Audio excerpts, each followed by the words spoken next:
నేను బయటకు వెళ్ళొస్తాను నాన్న, ఇల్లు జాగ్రత్త. ఏందమ్మా నువ్వు ప్రతిరోజు వాళ్ళ ఇంటికి పోయి వీళ్ళింటికి పోయి పాలసీ చేసుకో అని అడుగుతావు. వాళ్ళు చూసి అది రకంగా చూస్తారు. అవసరమా నీకు ఈ జాబు? వదిలేమా. వాళ్ళెవరో ఏదో అనుకుంటారని మనం చేసే మంచి పని ఆపుకుంటామా నాన్న? ఏదో ఒక రోజు నేను చేపించిన పాలసీ వాళ్ళ అవసరానికి పనికి వచ్చినప్పుడు వాళ్ళే తెలుసుకుంటారులే నాన్న. సర్లే నేను వెళ్ళొస్తాను. ఏందో మా అమ్మ చెప్తే వినే వినదు. ఏమచ్చితా బాగుంటారా?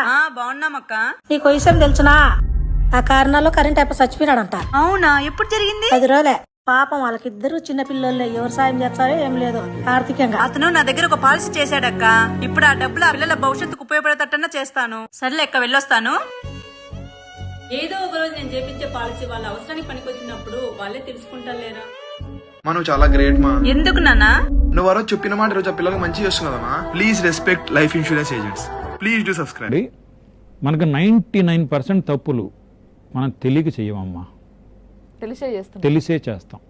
కానీ అవసరాలను బట్టి ఇప్పుడు ఇన్సూరెన్స్ అవసరం అని మనకు తెలుసు, కానీ ఎంతమంది చేస్తున్నారు? చేయరు.